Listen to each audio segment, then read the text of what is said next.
Hello, Tennessee Voices viewers and listeners. This is David Plazas, the Opinion and Engagement Director for the USA Today Network Tennessee and the Tennessean. I'm so glad to have as my guest Ebonee Ifeobu, who is the Vice President of Diversity, Equity, and Inclusion at Bridgestone Americas. Ebonee, how are you doing today? I'm fantastic. Thank you for having me, and I'm looking forward to the conversation. Absolutely. And Ebonee, you recently wrote a guest essay for us, which was called How Bridgestone Americas Has Stepped Up Its Commitment to Equity and Inclusion. And I'd love for you to talk about why you wrote that and tell the audience who may not have read it yet, how, what's the work that you're doing to create this culture? Yeah, absolutely. So it was very timely, right? So I am one of Personal Reflect at the start of the year. And so we really wanted to take a look at what we've done so far. And we know we have a long way to go with our diversity, equity, and inclusion efforts, but we recently published our annual report. It was the first ever annual report, and it was really meant for us to share our story, to be honest and transparent about where we stand, to talk about the progress that we've made and also talk about the challenges that we've had. And so as a complement to that, I also wanted to write a piece that went along with it to give a bit of context. Sometimes you see the numbers, but you don't really hear the stories. I actually think in our annual report, we did a very nice job of capturing teammate testimonials.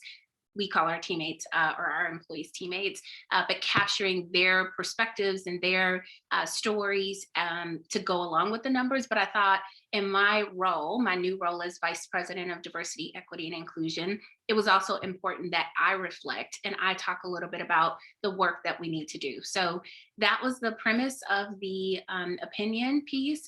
And really, it was meant to tell people that this is everyone's journey, right? Bridgestone is one of many companies. We all have issues that we're grappling with, but we are so much stronger when we do it together.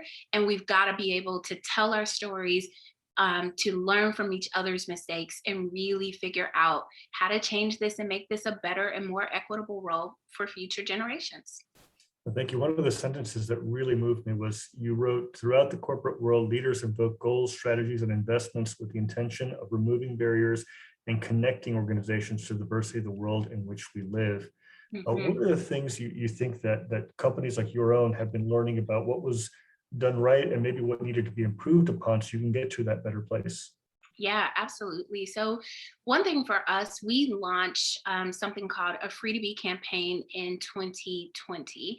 And it really took off in 2021. But essentially what that is about is being your whole self and not siloing or segmenting based off of one dimension of diversity. And so for us, we've realized that with the pandemic, our lives are turned upside down. You've got children in the background running around in conference calls, and you've got, people wearing shirts up top and yoga pants on the bottom. And so we got to think about how to attract and retain and ensure that we're cultivating an environment where all of that is okay. And that's about connecting to the humanity and connecting to the whole person. So for us, that was the biggest learning. That's what we've been trying to do, communicate it and ensure that everyone understands that this is a place that listens, that understands, and is striving to be better. What I found in my research of companies across the country is that there's an even greater urgency now because of that phenomenon called the Great Resignation, where, or what some in a panel recently that I moderated called the Great Opportunity, which is where people are choosing to leave their employers for a number of reasons. Sometimes it's out of dissatisfaction, sometimes it's about wanting to dare to do something that they've never done. How do you see those things aligning your strategies on DEI and retention strategies for your company? Yeah, I think they're one and the same, right? So we talk a lot about re-recruiting the teammate or re-recruiting the employee, reminding them all the things that matter. And we talk a lot about what really matters. And so for us, our retention strategy and our diversity strategy is absolutely one and the same because it's also our business strategy. We have a model here where we say what's good for society is also good for business. And so when you think about society, it's that diverse world that we live in. And having a business that can cultivate, keep diverse talent, grow it, nurture the ideas is absolutely something that we're striving to do. So it's one and the same for us. And tell me a little bit about your involvement. What brought you to Bridgestone and has kept you at Bridgestone? Yeah. So, like you, I hail from the city of Chicago, so south side of Chicago. I've worked in a couple of different industries, but came to Bridgestone in 2016. And it was just a fantastic opportunity. I started out supporting in HR, supporting our big tire business. Then I got a chance to move into our Latin America business. I then did a bit of a combination of the two, along with some corporate groups, and then moved into the talent space. And if I think about just that journey and what's happened, I continuously grow. I learn. The company trusts me to do things that I don't even trust myself to do, right? To move into these different areas, to move from generalist to specialist. And so that's something like the career path has been phenomenal for me. I've gotten to know great people, great experiences, and I'm passionate about making sure that this place is truly a great place to work. It already is, but making sure it's even better. I'm glad we had that Chicago connection there. I grew up on the north side, but still I love the city as a whole. And Listen, I'll forgive you if you're a Cubs fan, but the Sox fan is where it's at. I know. It was such exhilarating feeling when the Cubs won the World Series, but then we realized the Sox had just won a few years before. I think twice maybe. So Yes, but it's a win for Chicago. I will tell you, I was a bandwagon fan when the Cubs won, just because it was Chicago. I have to embrace the city. So. I mean, those places where we're from, it's very interesting because I'm glad you mentioned that because we're seeing a lot of in-migration from places like Chicago or Los Angeles or New York Mhm. to Nashville. And the latest report that we had out was that an average of 109 people a day are moving into the Nashville area, not just the city, but the region. Mhm. And so, but it's causing wonderful opportunities, but also some stressing points when it comes to growth. Yeah. What kind of conversations are you having, both inside and outside about how companies can accommodate that growth in all its different complexity? Yeah, absolutely. So we are transportation, right? So we help people move. And so there's a lot of conversation inside about how do we make sure that we've got sustainable resources, that we're not contributing to emissions and making the roads more congested. How do we work through our ecosystem? So there's a lot of conversations there. I wouldn't say that we have solutions, but we absolutely, that's actually our new tagline, solutions for your journey. So we're committed to that. And then I think externally, we're doing the things that other companies are thinking about: hybrid workforce. How do we ensure that we have a balance of in office and at home that meets the different demands of the teammate or the employee?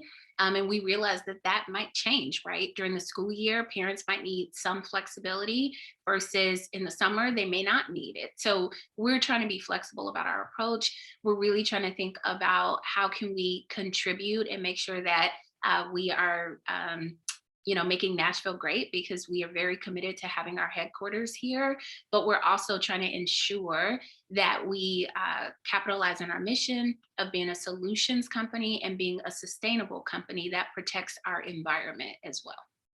That's really interesting that you mentioned that transportation and moving company, because I didn't think about it that way, but that makes complete sense. And I was reading the report from U-Haul from a couple of years ago, which showed Tennessee in 2020 was the #1 state for in migration, and it's still in the top three. So it's still after Texas and Florida, which that was an anomaly that Texas and Florida were off the #1 list for a while. But Yeah. that makes a lot of sense. It was one of those things that's really interesting going into downtown. You get to see the Bridgestone building, and it's part of that powerful skyline that has really changed drastically in the 8 years that I've been here in Nashville, for sure. But tell me a little bit about your coming to Nashville. How was your transition? Because I know that there's some things culturally a little bit different from Chicago than from Nashville. Yeah, absolutely. So I'm from Chicago, but I moved here from Minnesota, but still worlds of difference. And I would tell you, for me, it was a bit of a hard transition. The South it has a reputation for being warm and welcoming, Southern hospitality, but it was a little harder for me to find friends, right? Now, thankfully, I did meet a few people through Bridgestone that then introduced me to their networks. And then I got plugged in and I found, where do you get your hair done? Where do you go grocery shopping? Where do you get those ethnic spices? But the transition was different. Now, what I would tell you now is people coming here, it's so much more of a transient city. And that's what I was used to in Chicago. And that's what I was used to in Minnesota or Minneapolis. You've got people coming in and out because of the big companies. I think with Nashville and the growth that we have and all of the companies coming here and the companies that have remained, we have an opportunity to come together and create that transplant community so that people find a way to connect to belonging very quickly and they want to contribute and make the city better. Well, thank you. This is a point of the conversation where I like to ask guests what they've been doing for their own self-care. Too many leaders have so much on their shoulders and they often don't take care of themselves. So throughout this time of this video podcast, almost 2 years, I've been talking to people about what have been they've been reading, watching, doing, just to stay healthy and well. Yeah, absolutely. So guilty pleasure is HGTV. I don't, all the shows that have popped up with real estate, I think I am a designer, but I am not. But that's my guilty pleasure. But in terms of making sure that I have my well-being and I have balance, I do really, really try to block at least, once a week, 2 hours in my day. It might be after work, it might be at lunch, but I try to do a hot yoga class. I'm a huge yoga person. And there's lots of studios that have popped up.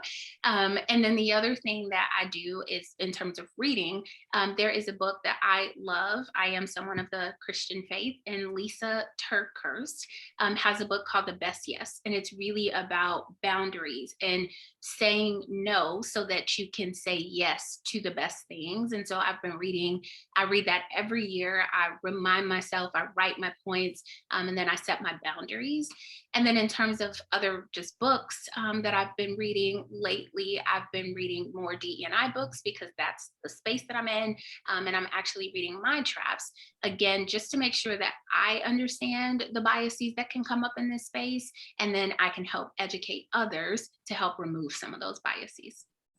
Thank you very much. And one of the things that you began with in your guest essay was, it was a very beautiful entry, was as I write this piece after the new year and Martin Luther King Jr. Day and at the start of Black History Month, I can't help but reflect on the past 2 years. We're recording this on February 8th. My company, Gannett, just had our African-American Forward Employee Resource Group had a training today on how to talk about race and racism at the workplace. And it was fascinating about meeting people where they're at. And I'm wondering if, in terms of your own experiences, this is a perfect opportunity with someone with your expertise to talk about how do you enter and how should you and should not enter into these kinds of conversations. So I don't know that there's one formula, right? But I'll tell you what I do and how I try to approach it. So obviously I am African American, but I don't always get it right. And just because I'm African American doesn't mean I know how to approach someone of LGBTQ plus or someone of a different religion. And so I try to first start by connecting to the human, right? You're not David and whatever your race is, you're David. And so let me find out something about you.